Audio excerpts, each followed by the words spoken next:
Alhamdulillahi man tawakkala alaihi kafah wa yujibu man da'ah wa la yukhayyibu man rajah. Wassalatu wassalamu ala sayyidina wa maulana Muhammad afdali khalqillah wa ala alihi wa sahbihi wa man tabi'a hudah, amma ba'd. Faqad qala Allah ta'ala fi kitabihil mubin wa huwa asdaqul qailin wa man yatawakkal 'ala Allah fa huwa hasbuh innallaha balighu amrih qad ja'ala Allahu likulli syai'in qadra. Sadaqallahul azim. Para jamaah Masjid Jami Al-Mustaqim yang mudah-mudahan kita semua diberikan panjang umur, sehat afiat, mendapat ampunan, kasih sayang, keberkahan, keridhaan, sekaligus mendapat kemantapan iman, Islam dan ihsan kita kepada Allah Ta'ala. Amin ya rabbal alamin. Para jamaah sekalian, agar kita enggak kecewa dalam kehidupan kita, hendaknya setiap apapun yang kita lakukan, baik yang terkait dengan ibadah kepada Allah Subhanahu wa Ta'ala, ataupun yang mungkin sama sekali enggak ada kaitannya dengan ibadah, hendaknya kita lakukan semuanya itu semata-mata mengharap keridhaan Allah Subhanahu wa Ta'ala. Perbuatan yang bukan kaitannya ibadah, kalau kita niatin ibadah, maka jadi ibadah.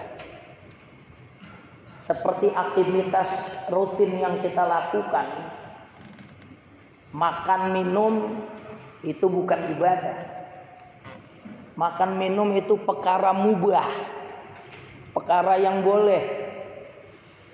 Tapi manakala kita makan, kita niatin kuat ibadah, kita minum supaya kita kuat berzikir, maka yang mubah ini masuk pada dimensi ibadah. Apapun yang kita lakukan, walaupun semula hal itu bukan ibadah, tapi kalau kita niatin ibadah, maka sesuatu itu bernilai ibadah. Al-Imam Ibn Ruslan dalam Nazam Zubatnya mengatakan, wa innawa bi aqlihil quwa li ta'atillahi lahu ma qad nawa. Seandainya orang makan, dia minum, dia niatin makan sama minum supaya kuat ibadah. Dia niatin tidur siang supaya bangun qiyamul lail, maka tuh tidur, tuh makan minum jadi nilai ibadah. Jadi yang namanya diniatin karena Allah bukan semata-mata ibadah. Memang ibadah diperintahin oleh Allah, wa ma umiru illa liya'budullaha mukhlishina lahuddin. Setiap ibadah kita diperintahin motivasinya adalah karena Allah. Tapi bukan sekedar ibadah doang. Sesuatu yang bukan ibadah, bila kita niatin ibadah, maka nilainya akan termasuk ibadah. Dia jadi sarana yang mendukung terjadinya ibadah, maka nilainya ibadah. Apapun yang kita lakukan, tujuannya adalah Allah Subhanahu wa Ta'ala. Orang yang melakukan sesuatu yang bukan karena Allah, siap-siap dia bakal kecewa. Orang yang melakukan ibadah bukan karena Allah, ibadahnya enggak diterima. Orang yang melakukan sesuatu ibadah bukan karena Allah, bukan hanya kagak diterima, dia bakal diseksa di hari kiamat. Dan dia disuruh minta pahala. dengan sesuatu yang dijadikan motivasi dia melakukan ibadah. Ini nauzubillah. Oleh karenanya perbuatan-perbuatan yang kita lakukan, kita semata-mata motivasi kita adalah Allah Subhanahu wa taala. Sampai diriwayatin, ini ada seorang perempuan namanya Ummu Ja'far. Ummu Ja'far ini istri seorang raja yang terkenal sangat kaya dan murah. Enggak pernah orang susah yang minta sama dia tolak permohonannya. Jiwa sosialnya sangat tinggi. Terkenalah kedermawanan Ummu Ja'far seada-adanya negeri. Sampai kedermawanannya itu menyebabkan 2 pengemis buta datang. Itu 2 pengemis buta yang atuk bujangan, yang tuaan punya anak sama bini. Tiap hari dia duduk tuh, yang bujangan buta duduk, yang udah punya anak bini duduk di depan pintu gerbang di mana Ummu Ja'far keluar. Begitu Ummu Ja'far keluar, ini yang buta, yang masih muda, angkat tangan. Allahumma rzuqni min fadlikal wasi'. Ya Allah, berikanlah saya dari karuniamu yang luas. Begitu dia nengok belah kiri, Ummu Ja'far, ada aki-aki buta. Dia baca doa, Allahumma rzuqni min fadli Ummi Ja'far zaujati Malik. Ya Allah, kasih saya karunia Ummu Ja'far, bininya raja. Wah, bininya raja dengar pagi-pagi ada orang buta ngemis, nyengatu minta karunia Allah, nyengatu minta karunia Ummu Ja'far. Dia panggil pembantunya. Ono di depan ada 2 tukang minta-minta, dua-duanya buta. Yang atu mudaan, yang atu tuaan. Nih, 2 dirham ente kasih buat yang mudaan.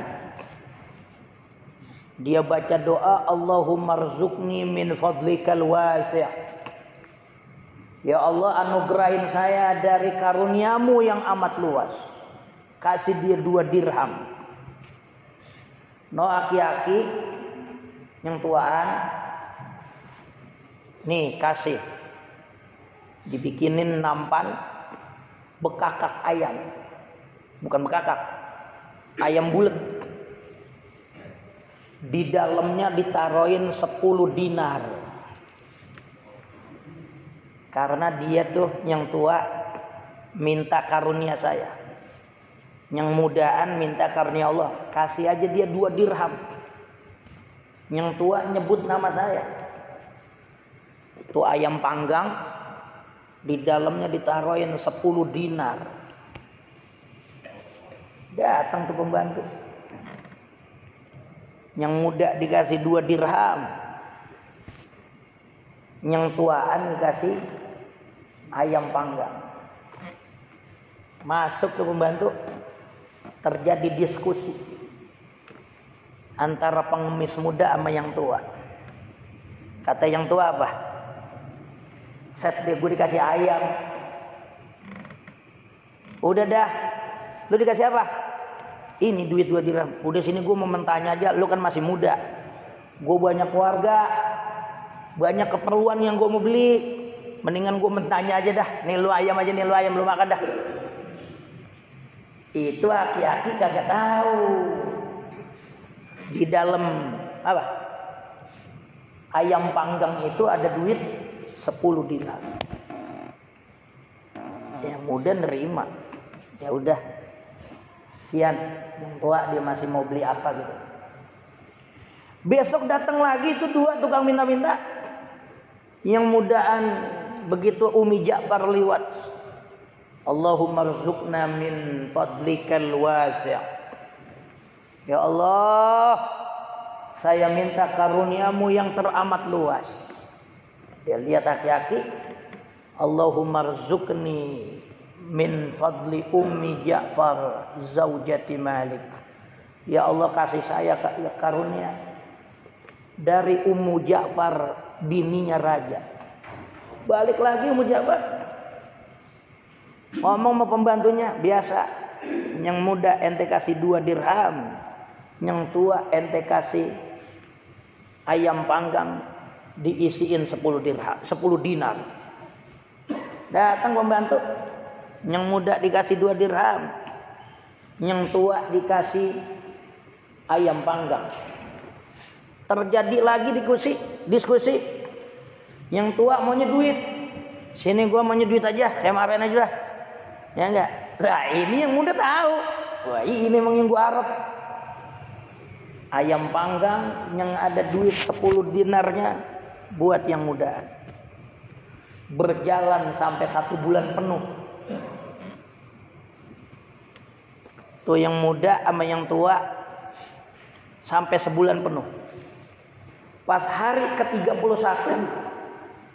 Ummu Ja'far kaget. Yang ngemis cuma yang tua, yang muda kagak. Allahumma inni as'aluka min fadli Ummi Ja'far zaujati Malik.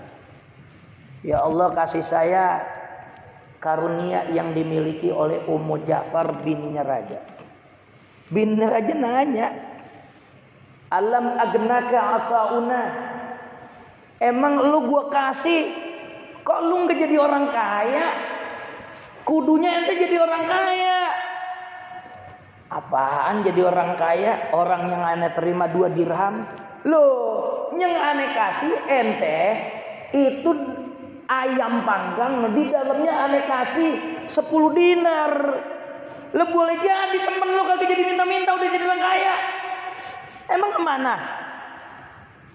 Wahai istri raja, itu ayam panggang saya tuker sama yang mudaan. Wah, boleh jadi dia yang jadi orang kaya. Lu sih lu tuker. Itu di dalam ayam panggang itu aneh kasih 10 dinar buat ente. Kata tuh Ummu Ja'far, ternyata emang orang mau kaya mau susah Allah yang nentuin. Padahal gua niat banget membantuin lu supaya jadi orang kaya, tapi Allah kagak ngasih ente. Talabta fadlana wa harramakallah. Sebab ente dalam doa ente minta karunia aneh, jadi Allah kagak kasih kaya. Wah, temen ente mintanya karunia Allah, Allah kasih dia jadi kaya. Saudara sekalian, walaupun nggak ada kaitannya sama ibadah, tetap kita melakukan apapun yang kita minta adalah karunia dari Allah Ta'ala. Kita mau kerja, kita mau berbisnis, kita beraktivitas, kita serahin aktivitas kita kepada Allah Ta'ala. Man tawakkala 'ala Allah kaza, siapa yang nyerahin urusannya kepada Allah, maka Allah yang bakal nyukupin urusannya itu. Sampai ada terkenal, ada ayat dalam Al-Quran yang disebut ayat 1000 dinar. Wa may yattaqillaha yaj'al lahu makhraja wa yarzuqhu min haitsu la yahtasib wa may yatawakkal 'ala Allahi fahuwa hasbuh innallaha balighu amri qad ja'alallahu likulli syai'in qadra. Ayat ini asbabun nuzulnya terkait dengan seorang sahabat di mana dia orang susah, anak kesayangannya ditawan oleh orang kafir.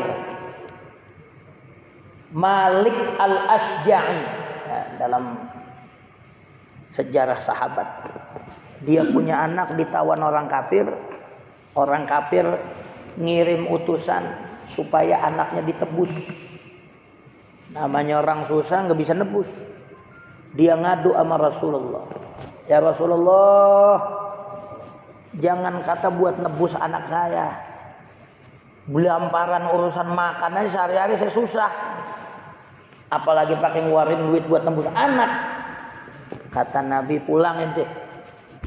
Perbanyaklah baca la haula wala quwwata illa billahil alil azim. Laki bini malam baca la haula wala quwwata illa billah.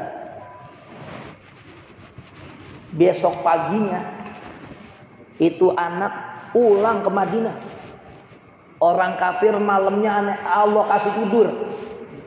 Bukan hanya dia pulang, dia bawa ribuan kambing.